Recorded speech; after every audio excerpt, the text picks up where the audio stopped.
Welcome, welcome. I'm Dee, and this is a single mom unguided life where I try to navigate through finances, motherhood, being single, and everything in between. And I bring you guys along for the journey to hold me accountable. So this is my March monthly budget overview. If you haven't already, go ahead and check out my calendar setup for March. This is where I use stickers. It's very comical. It's out of my comfort zone, but I am trying my best to do that. This year is pushing myself out of my comfort zone in a lot of areas in my life. So yes, let's go ahead and get into this because we don't want this to be too much longer. So the first thing that I do is I set my financial goals. I discovered in February, I left a lot of my financial goals open-ended, and therefore that left for me to, interpret it in a way that was beneficial, not to the goal itself, but to myself. So I didn't meet the goals that I wanted to or have not, because we're still in the thick of February, but I still feel like I could have done better if I actually was very specific with my goals. So going forward, when I talk about my goals, and I want you all to, point it out to me, my goal should consist of what it actually is, the debt, the emergency fund, the car maintenance. It has to be very specific. I can't just leave it like, I want to send this to debt. Okay, you send that to debt every month. But no, what particular debt are you working on? 2, it has to have a specific amount, like the actual amount, not a ballpark like 500 plus. Come on, y'all. I would set myself up for failure by saying that. And then, even though it was met, it still, I felt like I probably could have done more if I actually put the number there to keep reminding myself. And sometimes that when I have a ballpark figure of something, I can work towards it faster than if I have an open-ended figure like 500 plus. Lastly, it must have an end date. Okay. I have to tell y'all when I should have this completed. So first, let's start about my first goal. My first goal is to pay off my 401k loan. I have 2 401k loans. I am currently working on SBL 3. The balance is $738.60. And I'm expected to pay this by March 31st. In just a second, because Papa's phone is going off and he's acting like he is so rude. So very specific. SBL 3, this is the amount I'm expected to pay, and this is when I am expected to pay this off. I really want to have as many debts paid down as possible before my student loan is introduced. Though I only have 3 loans total at this current time, I want to only have one when my student loans come around, which is my car note, because it's just fairly new. I just purchased the vehicle last year. Additionally, I want to pay off my 401k loans in order to start back contributing to my 401k. And the reason why I need to start contributing to my 401k, because I need to work on lowering my taxable income. And that leads into our second financial goal. And our second financial goal is to build up our tax sinking fund, because we have a tax bill that's due April 15. Yes, my 2020 taxes is going to be due. Okay, so just a short story here. For my state, I owe $415. Now, as far as my state goes, I have been on my state every year I do my taxes. It's because they have done away with a lot of credits that I took advantage of. And so I have no high expectation ever of getting a refund back, to the point where, with speaking with my CPA, she said, you probably have to go to zero for the state, because there is their calculations are off. And when I say they, I'm using the form that's provided to me by my state, and it's saying that I should have 2 exemptions. So she said, sometimes it's estimated, and they don't know the income that you're rolling in. But I said that shouldn't, the formula is still the same. But we're going to not make any changes to the NC4 form at this current time. I'm going to just work on how I'm going to decrease my taxable income for my federal, because for federal I owe $1,433. Now, in 2019, we was notified that it was going to be a new W-4 form. Long story short, my employer told me that we didn't have to do anything, which was weird to me, because when North Carolina changed their form, we had to do something. Like, they set some time up for us to fill these form out to be in compliance. But for federal, it was no time, and it was no indication that we needed to do something. I did reach out to them in January because I felt like something was off, but they assured me everything was fine. I, in turn, decided that I was going to monitor it closely, but then my mind got off of it like the rest of the world, and I actually forgot to check it again, which I had set for myself. I wrote a sticky note sitting at my desk in February 2020 to check it in July 2020. I've not been to my desk since March 2020. So, of course, I didn't see that little sticky note. And so when we did my taxes, she said that that's where my issue was. It wasn't enough being sent. And then that's when I discovered that I did need to update my W-4 form. My employee did not automatically switch over like I was told by the representative in our tax group. Because when I went to go change my W-4 form, it says that the last updated one was 2018. So come on now. Come on. So with that being said, my CPA wanted me to also set up to send $50 additional. I'm really not comfortable with doing that at this point. I'd rather first change the form, see how my net income is, and then moving from there. Also, I was explaining to her what I'm doing currently, and I just feel like it won't be in line. And if it's necessary to do it, I'd rather me put it aside like after I receive the income and then go from there. And so that's our plan. Baby steps, change the form, see how much I'm going to receive on the net income side, and then move on from there. We table the conversation into July 2021, and we're going to revisit it, and we're going to check and see if I'm in line to not owe. But what we did determine is I need to look for ways to lower my taxable income, which is contributing to my 401k is one that I can take advantage of, as well as my HSA. Well, and the weird thing is I have an FSA, which you don't get any taxable credit for. It does lower your taxable income, but in turn, a HSA is where I want to go. So in 2022, that's what I'm going to work on, because I found out that I can get one where it's attached to my employer, and it's still, they'll do the same thing.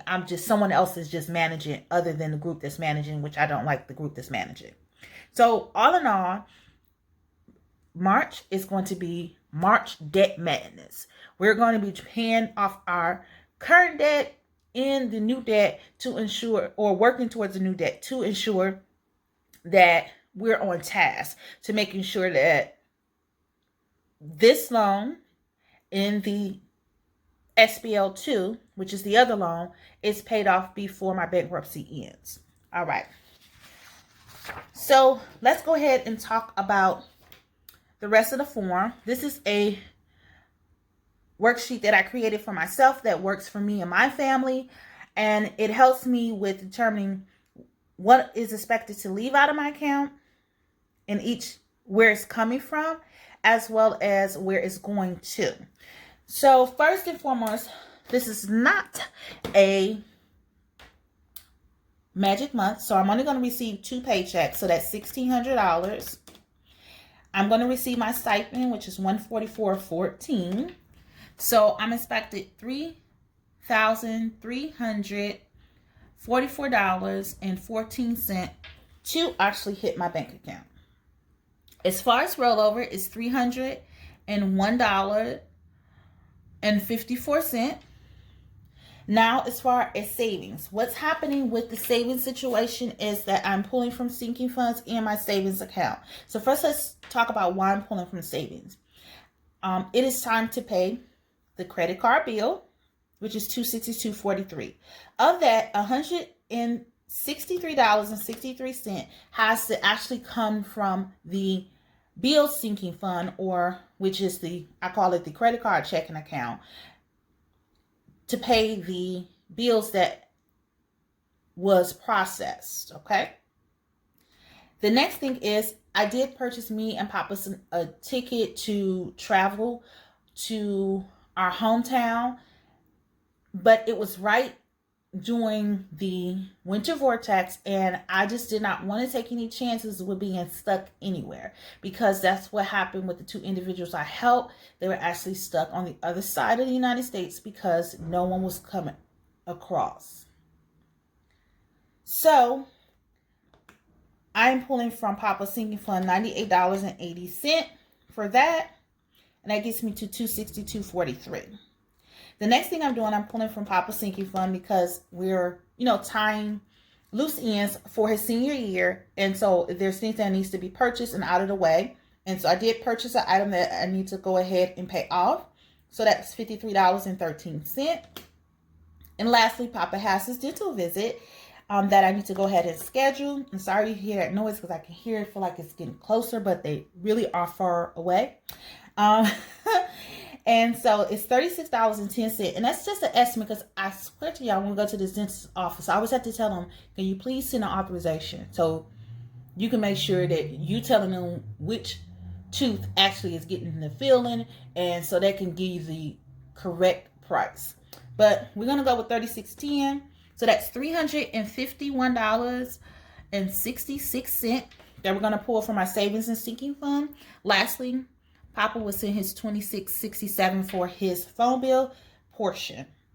So let's add that together to see what we actually have to work with when it comes to our income. So that's $4,024.01.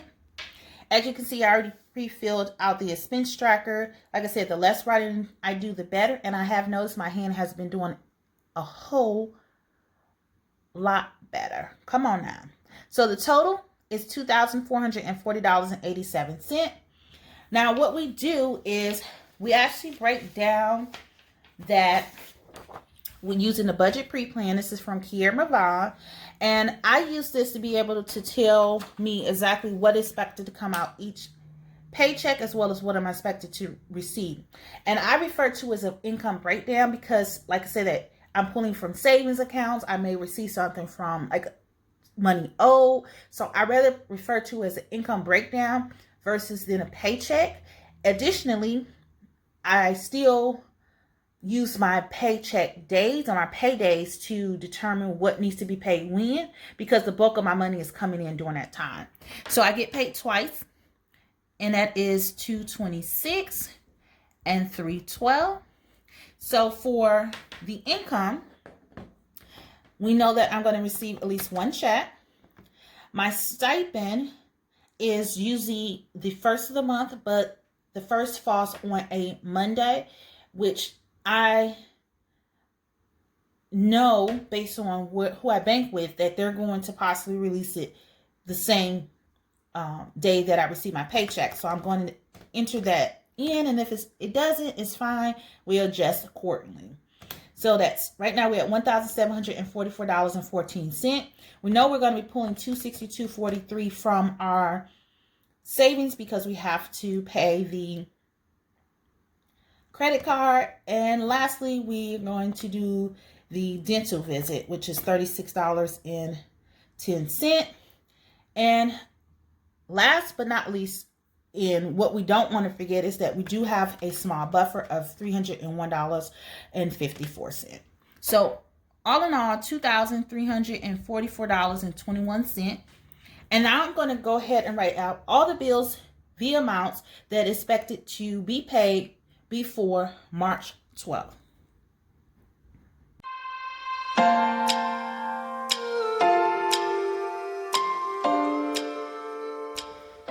All right, so those are all the bills that I'm expected to come out. And I just use this sheet as a guide to determine what needs to come out. And now what I'm going to do is I'm just going to subtract the bill from the income, and we're going to see what's remaining because we still have 2 other areas we need to fund.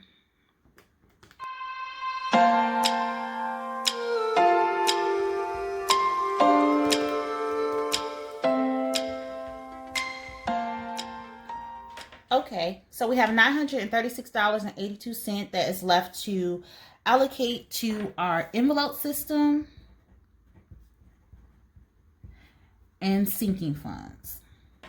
So I've already determined exactly what I'm going to send to each respective category of envelope system, and I have totaled it to $365, as well as I did the same for the sinking funds. When I do my income breakdown, I'll break down exactly which categories are funding and how much, but this is the total. So let's see exactly what we have after each category. And so that's $306.82. I do not do anything with the $306.82 thus far, other than carry it over to our next income breakdown, because this is like our buffer, holding out for us in events that something happens between each breakdown. And then we move on to when we actually get more income. So what I do is just determine what is expected to come in. Another paycheck of $1,600 is the minimum that I choose. Like I said, even though I don't know about the changes that's going to happen, because it should go into effect this upcoming check, I still need to keep it streamlined and consistent, and I'll adjust accordingly when I do the breakdown.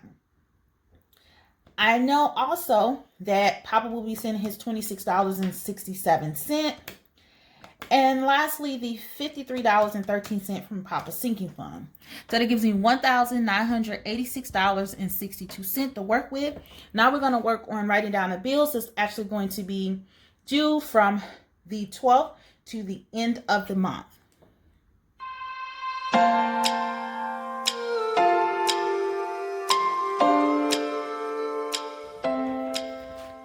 Okay, so these are all the respective bills. And again, I just used my monthly budget overview, looked at the dates to determine what is needed.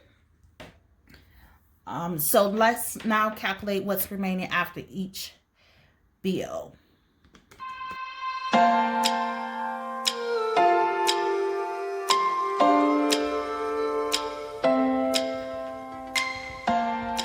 Okay, after each expense, $953.14 is remaining. As you know, we still need to send money and fund our envelope system and our sinking funds. And again, I've already tallied up the total that is needed. And for the second breakdown, we have $325. And then for the envelope system, and then for the sinking fund, we have $360. So let's see what we have remaining after each category.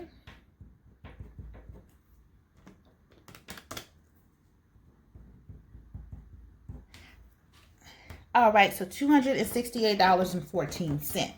So the last thing that I do with the budget pre-plan is I just fill out the leftover paycheck area. So the first paycheck, $306.82 was remaining. As we know, that carried over to here. So the actual that was remaining is $268.14. So what I'm going to do is I'm going to actually leave that in the checking buffer. Okay. All right. So then we go back to our March monthly budget overview, and we fill out this section. And For our envelope system, the first income breakdown is $365. The second one is $325. So that's a total of $690. For our sinking funds, the first income breakdown is $265, and the second income breakdown is $360. So that's $625. I have no plans to send anything to savings thus far, no extra debt payment, and $268.14 is remaining for our checking buffer. So what I'm going to do is I'm going to fill out this section here because I like to make sure that every dollar in my budget has a place. I need to verify that before I move on. So for the expenses, we have $2,440.87. The envelope system is $690. The sinking fund is $625. And the checking buffer is $268.14. So every dollar in my budget has a purpose. And that's how I like it. Okay. We got through that. All right, y'all. If you're new to my channel, I would love for you to be part of my village. Go ahead and hit that subscribe button. To all my returning subscribers, I thank you for your support. Everyone hit that thumbs up, and please share this with your family, your friends, and your coworkers. Peace out.